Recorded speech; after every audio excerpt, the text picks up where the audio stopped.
Olá, colegas advogados. A dica de hoje envolve uma das questões mais sensíveis e mais críticas ao exercício da defesa em plenário e diz respeito ao uso pelo acusado do seu direito ao silêncio durante o seu interrogatório. Nós sabemos que o direito ao silêncio tem previsão tanto na Constituição Federal quanto no Código de Processo Penal. O direito ao silêncio nada mais é senão um desdobramento de um princípio mais amplo e que veda a autoincriminação. Nós também temos ciência de que do exercício do direito ao silêncio não pode ser extraído, não pode resultar nenhum tipo de prejuízo à defesa do acusado.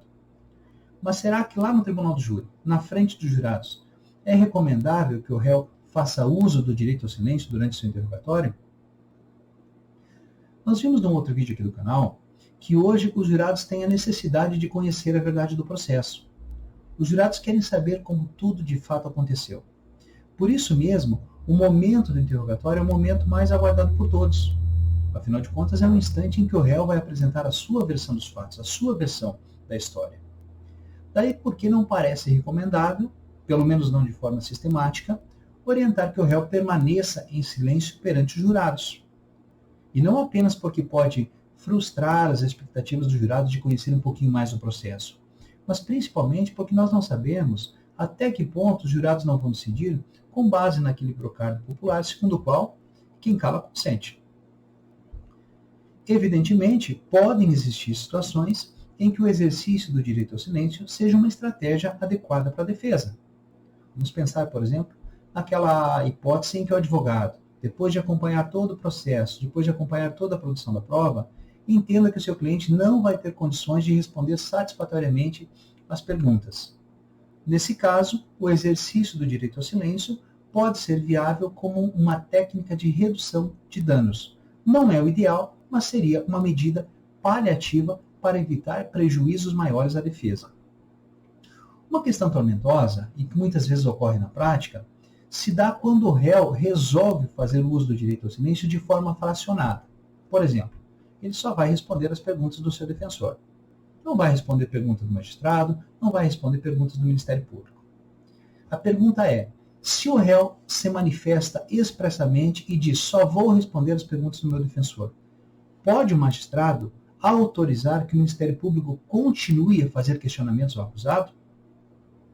Dito de outro modo, será que existe um direito da acusação no sentido de produzir uma prova em plenário? Até certo tempo atrás, não eram raras situações em que o advogado avisava o magistrado, lá no plenário do júri, que o seu cliente somente iria responder as perguntas dele. Mas mesmo assim, o juiz-presidente autorizava o órgão acusatório a continuar perguntando. E quando o advogado se insurgia com relação a esse ponto, no mais das vezes, a justificativa do magistrado era a seguinte: doutor, o réu tem direito ao silêncio, perfeito, mas o Ministério Público tem direito à produção de prova. Afinal de contas, a natureza jurídica do interrogatório é de preponderantemente um meio de defesa, mas também é um meio de prova. Então, para conciliar isso, como que nós vamos fazer? Dizia o magistrado. O Ministério Público pergunta, o réu responde se quiser. Se não quiser, está tudo certo, exercer o seu direito ao silêncio. Agora observem que uma postura assim, que um posicionamento assim, é totalmente prejudicial ao acusado. Basta imaginar a situação em que ele fica em plenário de ouvir questionamentos do Ministério Público e simplesmente não responder. O que os jurados vão pensar acerca disso? Então resultava num prejuízo indireto à defesa, o que é vedado pela Constituição Federal, o que é vedado pelo Código de Processo Penal. Hoje isso não pode mais acontecer.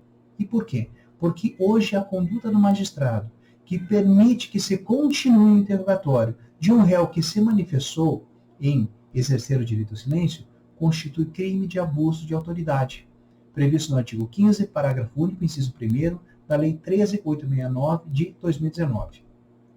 Então, colegas, muita atenção. A dica de hoje é, presta muita atenção nesse dispositivo legal e se você tiver uma situação como essa que eu relatei lá no plenário do júri, em que a autoridade insiste em prosseguir no interrogatório de um réu que já se manifestou que ficará em silêncio, avisa agora a sua excelência lá que quem está cometendo crime é ela, tá certo? Faz isso e eu tenho certeza que você vai fazer cessar esse crime de abuso de autoridade.